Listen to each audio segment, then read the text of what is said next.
I swear that these days Raw is a little bit like a roller coaster. Like the good bits are really, really good and the bad bits are really, really bad. I mean, it's kind of helpful for me because I do have a show called Ups and Downs. We do give the good bits an up and the bad bits are down. But if you could just somehow cut off that extra 60 minutes on Monday nights, you'd probably have a program you were excited to watch every single week. But we are going to get into all of that, and we will talk about the highs and we will talk about the lows, or we will talk about the ups and we will talk about the downs. My name is Simon Miller. You are watching WhatCulture Wrestling, and if you haven't figured it out by now, it's time to up those downs for last night's Raw.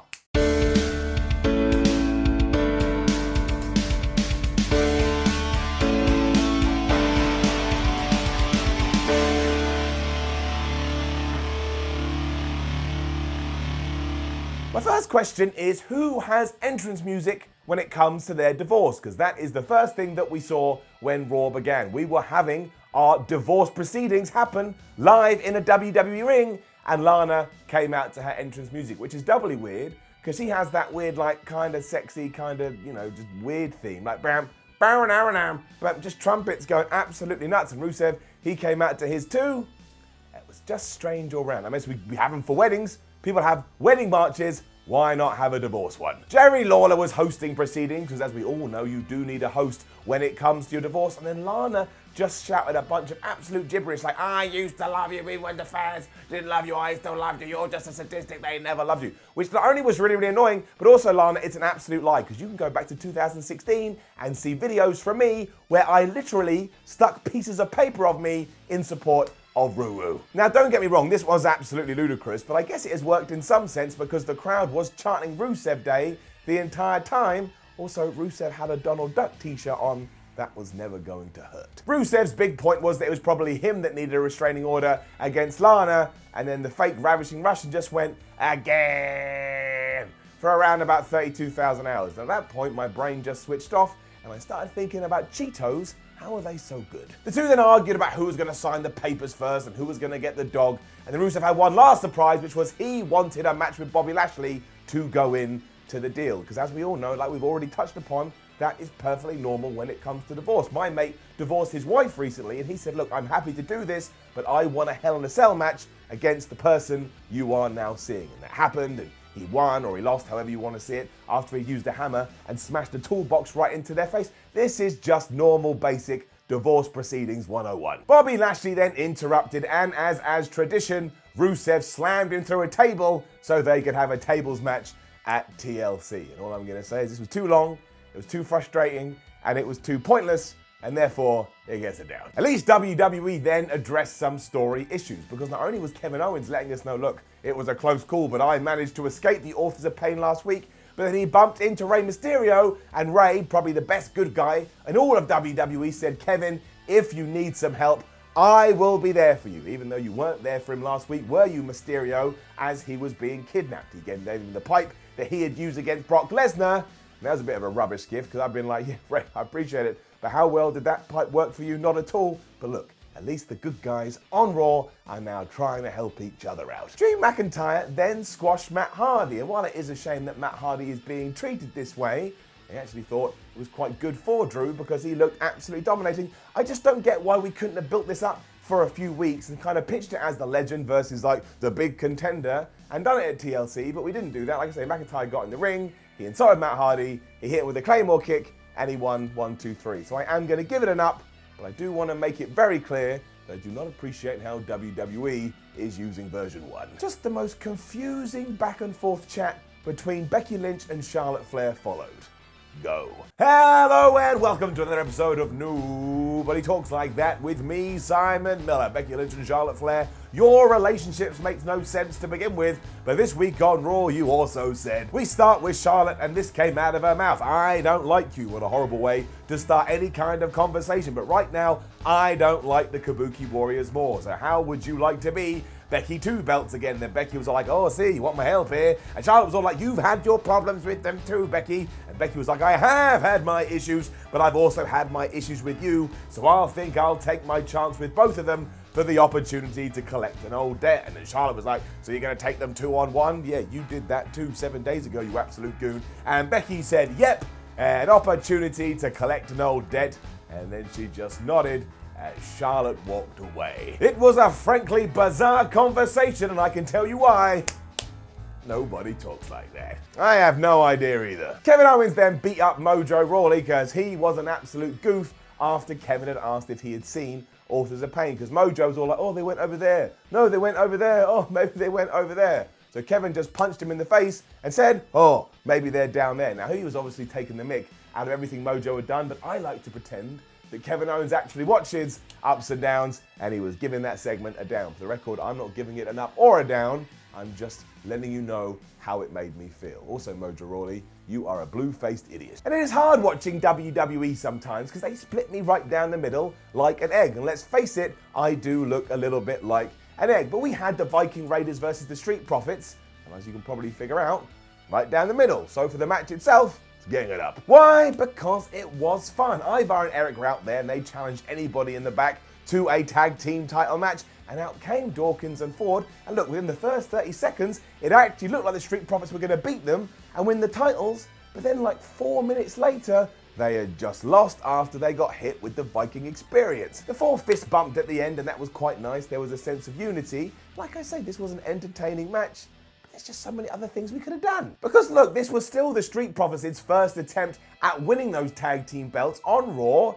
And not only did they fail, but they fell miserably. I just don't understand why WWE doesn't care more about the tag team division. I already talked about Matt Hardy and Drew McIntyre not having any kind of a build, but that's even worse here because we've been pushing and we've been building the Street Profits. The Viking Raiders are dominating champions, and also they have been having squash matches for around about 72,000 years. If we had only taken half of that and started to tease a program between the Street Profits and the Viking Raiders, then even if it went this quick, you would have gotten more out of it. You know what that means? Down. Seth Rollins then busted out from behind the scenes and he told all the tag teams to leave because they are chumps.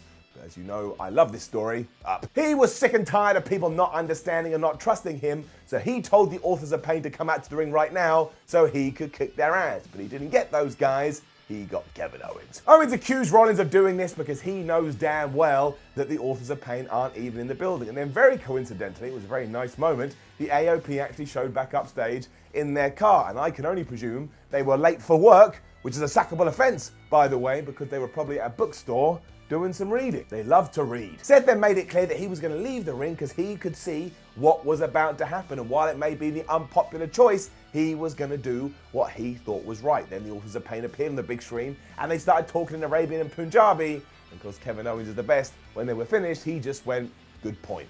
I love KO. He then told them to get down to the ring so he could beat them up and also asked if they could do that one at a time. It would make his life a lot easier. But he didn't get those two. Kevin Owens got Sami Zayn. That's right, SmackDown's Sami Zayn, who is now able to be on Raw because he applied for, close my eyes again, he applied for and was granted a manager's license. I mean, what other stupid stuff are we going to come up with to just kill the brand split? I thought we were done with this. I thought the wild card rule was in the floor. Why is this back down? It's just all so dumb and it can go flub itself. It has to end at some point. And now we have more than this. Because you remember when Brock Lesnar quit Friday nights because he wanted to beat up Rey Mysterio, but then Bayley was just ping-ponging around any brand she wanted because the rules didn't apply for her. So now anybody can just apply for a wrestling's manager license? Somebody must have turned on my wrestling nerd switch. Anyway, Kevin Owens then beat up Mojo Rawley, who would come out with Sami Zayn. No, I don't know why either. And he used that pipe, and that was good. He gave Mojo Rawley a whipping. You know, it was entertaining enough. Aleister Black versus Buddy Murphy is also official for the TLC pay-per-view. And if you are keeping track, Buddy knocked on Aleister's door around about 4 weeks ago, and it's taken them 1 month to fight. Before this, Buddy cut a promo going, I'm better than you, Aleister Black. And then Aleister Black kicked Tozawa's ass, and he literally did. He hit him with such a crisp black mass, the fans actually made some noise because they weren't making noise any other time during this. But up. We also had a teaser for the return of Liv Morgan, because you will remember that when dinosaurs roamed the earth, she told us that she was going to have a makeover. Well, finally, we are going to see the results of that. Maybe she will turn up as a T-Rex. This good wave carried on as well because we then had Alberto Carrillo versus Andrade, and before they did have their match, Alberto Carrillo was in the back actually showing some fire when he got pissed off with Andrade. Mr. Tranquilo. Give it up. It was a great way to showcase both of their talents, even if it was a bit odd because WWE is mid-push with both of these guys, and he kind of backed himself into the corner, although we did get a winner, even if there was a bit of shenanigans around this. Because at one point, Andrade careered right into Zelina Vega, who was trying to interfere, And Alberto then pulled off the most devastating move in all of sports entertainment, the surprise roll-up. Well, this time it was a surprise victory roll, and he got the 1, 2, 3. It is annoying though, isn't it? For the first time in ages, somebody could actually use that move, and it would make sense because you're trying to protect them and probably trying to start a feud, but it has been so diluted down, I even have a catchphrase for it. Also, credit where credit is due. The announcers put this over as huge and told us that Andrade hasn't lost since he came back to Raw, and now he's suffered his first defeat. That's right, dudes. Make me care. Rey Mysterio was then bigging up his match with AJ Styles for later. We found out that Goldberg was going to be the next guest on the Stone Cold Steve Austin show, and some goof told Kevin Owens where the Authors of Pain car was. Now you're caught up. Buddy Murphy then squashed Zack Ryder, and I tell you, I have seen a few interviews where Mr. Ryder has said that one day he would like to be WWE champion, and I hope that he proves me wrong. But I mean, seriously, he got absolutely decimated here. Buddy Murphy won after Murphy's Law, or the Murphy Effect, whatever the hell that movie is called. He can have it up. We also got the reverse with Aleister Black, who was back in his room telling Buddy Murphy that he was going to win on Sunday. Why are you back in your room, Aleister Black? You were only in that room because you were waiting for the knock. Now somebody has knocked, including Tozawa knocked as well. Go and get some air. I absolutely love this Seth Rollins stuff though. I just do. You'll have to forgive me. Getting up. Kevin Owens found the Authors of Pain truck and he started smashing it with Rey Mysterio's bat. And then when he opened the back door, he saw somebody just sitting there. He couldn't make out who it was. That distracted him. And then the AOP, my word, they absolutely whooped Owens behind. Even did that thing with the door. They slammed it into his face. There is no way that did not hurt. The dude in the back then revealed himself, and oh my gosh, it was Seth Rollins, who has now doubled down on his heel turn, and bad boy Seth is back. Rollins gave Kevin Owens a curb stomp on the floor as he shouted, "I'm sorry it's come to this, Kev, but I had to do it." And then he made his way out to the arena and he cut the best promo I have heard Seth Rollins cut in around about 700 years, because you believed every single word that he said. And on top of that, WWE actually tied it in to things that have been happening in the wider world. And because of that, it's like reality meets wrestling, wrestling meets reality. And when you push those two things together, you get gold. Because Seth can't understand why the fans have turned on him, especially because he has busted his ass for all of 2019. He brought the Universal Championship back to Raw. He kills himself every time he goes into that ring. And yet he's met with nothing but jeers and boos. So he's been pushed too much, and now he's gonna start pushing back. And I tell you, this makes perfect sense, and it is a little bit like the Bret Hart turn in 1997, and if we keep evolving on that, maybe it can be as good. Also, if I told you at the start of the year this was gonna be like the story road for Seth Rollins, you wouldn't have believed me, but it's so interesting, there is so much depth there, and I applaud WWE for finally listening to the fans and going, oh, they're turning on Seth, we'll turn him. And now we can all hate Seth because he is his own worst enemy, even though he doesn't seen it. So he has justifications for his actions, but none of us are going to agree. He then said he's decided to team up with the AOP, and they came out and stood next to him. I tell you, it was a pretty good sight. They looked like a dominating group. This was the best thing on Raw. We also saw Kevin Owens being stretched out of the arena, so they've already made their mark. This should be a little note to the powers that be that long-term story payoffs make me feel so good. And this one wasn't even that long. It was like, what, 3 weeks? It's all about that execution. Thumbs. Roller coaster time again, and I don't like roller coasters. They make me feel sick, but it was Becky Lynch versus the Kabuki Warriors in a 2-on-1 handicap match.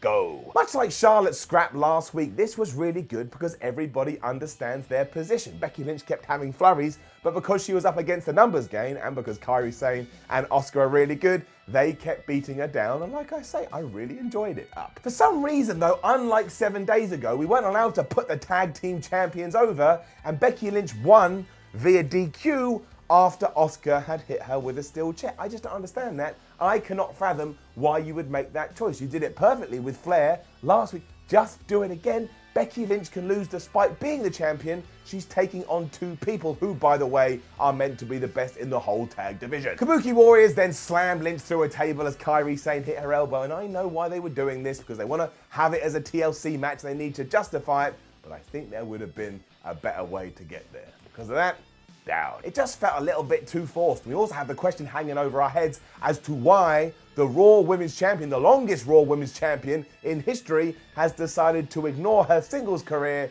to be in the tag team one instead. But don't worry, I have an answer for you. Ever wondered why sometimes as you're watching a WWE Raw review show, all of a sudden the man hosting it will be driving a car even though the car isn't actually moving? Well, I can tell you why. stuff just happens. And if you are sat there thinking to yourself, why would Becky Lynch, the longest running Raw Women's Champion in the history of the show, decide to engage herself in tag team wrestling alongside someone she considers an enemy? Don't worry, just tell yourself again, stuff just happens. If this isn't helping and you do need more advice, please ring us on 0800 Stuff Just Happens. Somebody is waiting for your call. Lynch was then visited in the trainer's room by Charlotte, and we did get a little bit of an explanation here because Becky was like, look, I just want to get an Oscar and I will do whatever I have to, even if it means teaming with your sorry ass. Charlotte was kind of a bit dismissive, but then she walked down to the hallway and the Kabuki Warriors were there again, and you already know what they did. They beat her up with a chair because we're definitely having a TLC match on Sunday between these two. The Kabuki Warriors then cut an absolutely brilliant promo in Japanese and said they challenged those two for this match. And I tell you the real issue with this, you can just tell that Asuka and Kairi Sane are having the time of their lives doing this, and because of that, it resonates through the television set. I can tell they're enjoying themselves, and it makes me like them even more. They're meant to be the bad guys. On a quick side note, this match should probably main event on Sunday, and it will probably be excellent, even though there is no logic to it whatsoever. We then had a promo with AJ Styles and the OC, and they are going to whoop Rey Mysterio later, but that Randy Orton better not be involved, and we found out that the NWO and Batista are going into the Hall of Fame. I liked it for Big Dave, he deserves it. And I still would like to rate or give it up and down for all the Eric Rowan stuff, but I cannot until I know what is in that cage, although this was actually more fun than some of the stuff we've done with him over the last few weeks, because he was taking on the Jobber, and as soon as the match started, the Jobber just burned his way out the ring. He got the cage, he ran up to the top of the arm, he put the cage there, and he knew that Rowan would go crazy, and Rowan then legged it, and he tried to protect his baby or whatever the hell's in there. The Jobber then got back in the ring, was like, ref, count that mother Hubbard out. And he started to. It didn't work because Eric just got back in the ring and chokeslammed him so many times, the ref stopped it. But look, we have built this thing up so much now, we have to have an amazing path. It can't be Hornswoggle,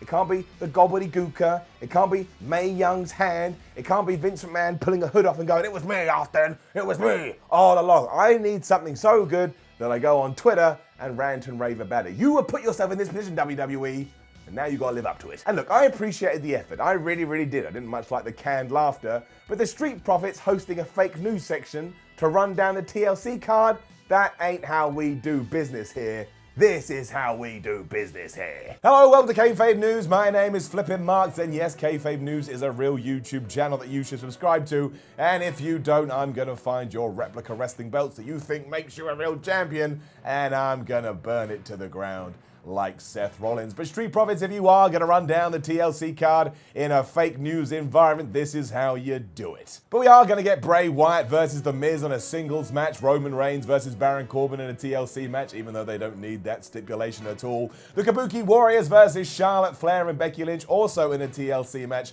And of course, Rusev will take on Lana. Not really. Rusev will take on Bobby Lashley in a tables match, which really, when you think about it, is no difference to a TLC match, but let's run these ideas into the ground. You'll also have Aleister Black and Buddy Murphy in a singles match, as crazy as that sounds, and a tag team match between the New Day and the Revival, because of course, as we know, if you don't do the New Day versus the Revival at least once every 6 weeks, aliens come down and kill us all. My name was Flippin' Marks. Thank you very much for watching this special message from the Kayfabe News desk, and I expect to see you over at Kayfabe News in the very near future, especially because we have a current exclusive report about a scene on last night's Raw that you were never meant to know about. It was then Rey Mysterio versus AJ Styles for the United States Championship in our main event, and it's just an absolute belter. These two are heroes, these two are icons, these two are legends. They are getting a damn up. And you know how great they are because they were able to pull off a fantastic wrestling match despite the fact that we were getting interference from the OC and that we were getting interference from Randy Orton. They also did all the WWE tropes that usually wind me up, but I don't care, and they get a pass again because the level of quality was just so high. Because yeah, after AJ Styles had powerbombed and Styles clashed Rey Mysterio, Randy Orton appeared from nowhere as he's wont to do.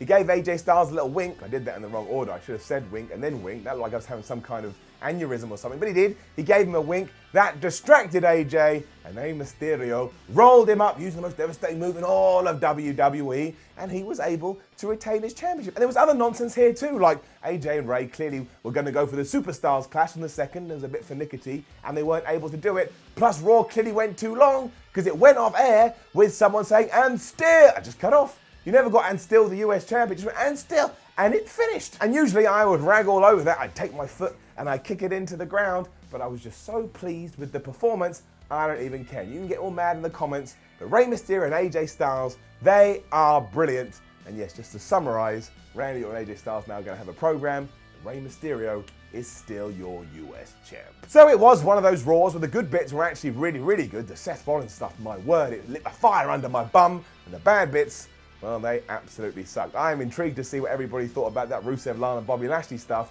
I think it may still be going on. That may have been the entirety of Raw itself. But again, because the high bits absolutely smashed it, when I get my overall spinny arrow, it is getting an up. And I tell you, we just need to get rid of that third hour. We've got a petition, we've got a storm Stamford HQ. I know it's advertising and it's money and it's never going to go away. But if you had 120 minutes of Monday night programming with some of the stuff they're doing, meaning you get rid of some of the garbage, it would be pretty good all round. Now, don't forget to leave a comment below and let us know what you thought about last night's episode of Raw. Like, share, and subscribe. Head over to WhatCulture.com, read yourself some articles, follow WhatCulture on Twitter at WhatCulture WWE, and watch more videos here. I was going to sing, I'm not, on WhatCulture Wrestling. My name is Simon from WhatCulture. Thank you very much for watching, and always, and if you want the ups and downs schedule, it's nice and simple. Wednesday, ups and downs for AEW Dark. Thursday, ups and downs for AEW Dynamite. Saturday, ups and downs for SmackDown. Also, late on a Thursday, you can get ups and downs for NXT with Adam Cleary.